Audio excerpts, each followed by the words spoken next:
Chapter 4. On January 24th, 1982, Detective Mike Grassi traveled to Mountlake Terrace and talked with Randy Roth in the kitchen of the home he had shared with Janice Roth.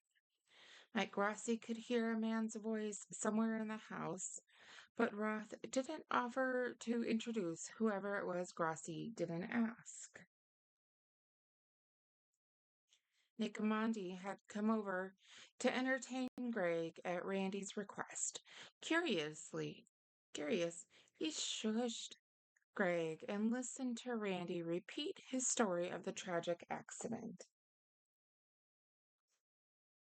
The more he had thought about it, Randy told Grassi, the more he blamed himself for letting Jan climb Beacon Rock wearing slippery leather-soled shoes. However,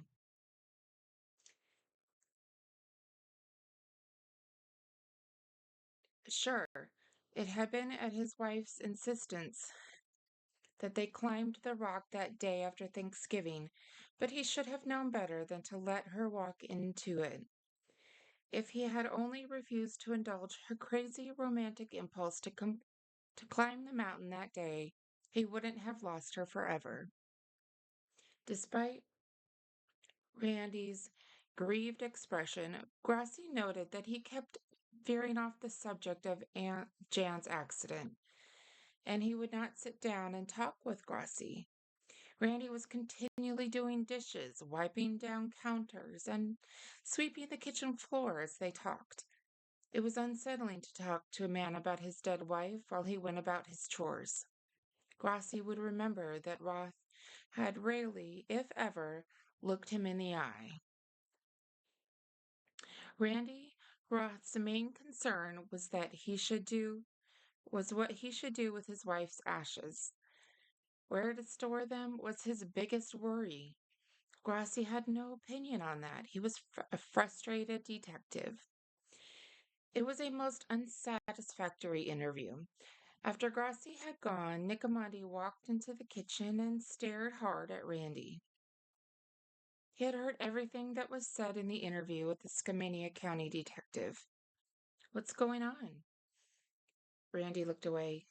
Don't ask me to tell you something you'll have to lie about. Long acquaintance had taught Amandi not to press his luck, and he asked nothing more.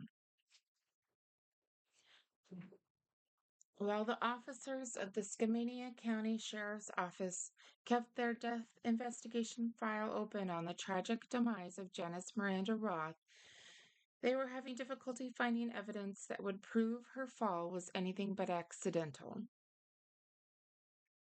They didn't have solid physical evidence, and they didn't have any eyewitnesses to Jan's actual fall from Beacon Rock. They only had witnesses after the fact. It was quite possible that the case would have to be closed and stamped accidental death. The early months of 1982 were hard for Billie Jean Ray. She had lost not only her daughter, but also her granddaughter. She hadn't seen Jelena since Jelena had left Texas. She wrote to her dead daughter's second husband, and Randy answered quickly. I received your letter today and felt compelled to respond immediately that the facts might be properly presented. First of all, Joe never asked for any shot records at all. He wanted a death certificate, birth certificate, and social security number. These items are necessary for him to collect monthly payments from Jan's Social Security for Jelena. I informed him that I was aware of how he was handling Jelena and would not help him. The sheriff had already informed me that Joe was trying to get in on insurance money, so I was very abrupt. I absolutely will not cooperate with him while he is circling like a buzzard looking for easy money. But if anyone had been circling like a buzzard, it had been Randy, not Joe. Randy went on to prophesy that Jelena's life would not be happy with the Mirandas, which didn't ease Billie Jean's mind any. But he ended with a cheery report on the weather in Seattle. He said that he and Greg were staying really busy, working and playing all day and cutting wood, he ended, so life can go on. He promised to send Billy Ray a picture of Jan and some of Jan's things so that he could save them for Jelena. He never did. He had so much on his mind. Randy had cogent reasons to want to block Joe Miranda's application for Social Security survivors' benefits payments for Jelena.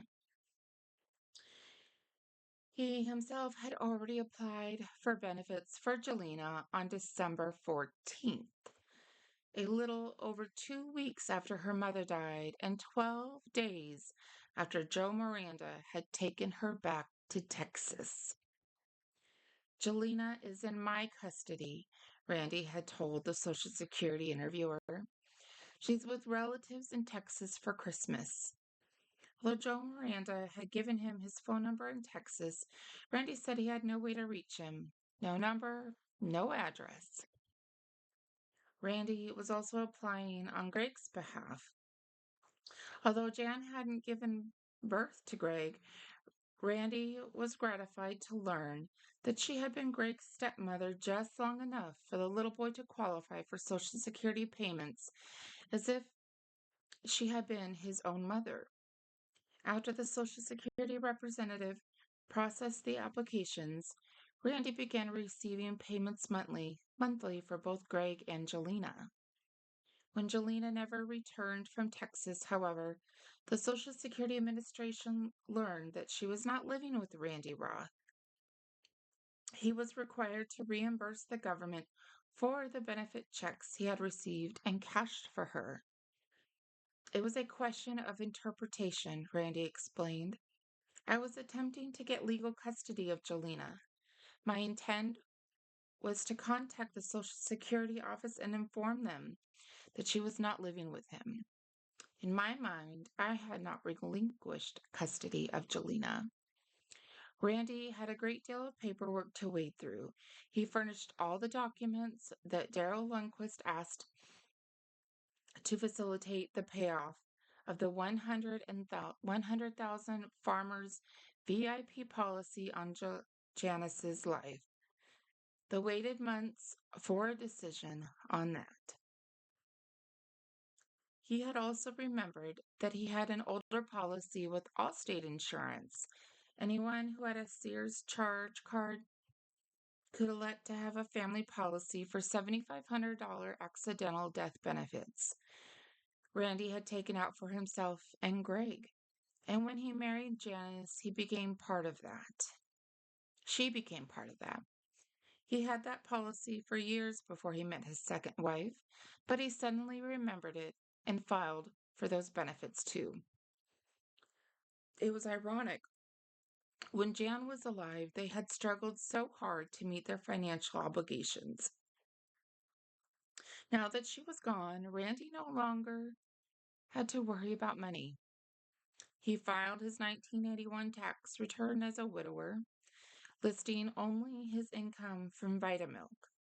He didn't file for Jan. His late wife had done all her paperwork for her daycare business, and he said later that he couldn't find it. When the IRS contacted him by mail about the fact that Janice Roth had not filed a return for 1981, he wrote back explaining that she was deceased. He heard no more from them.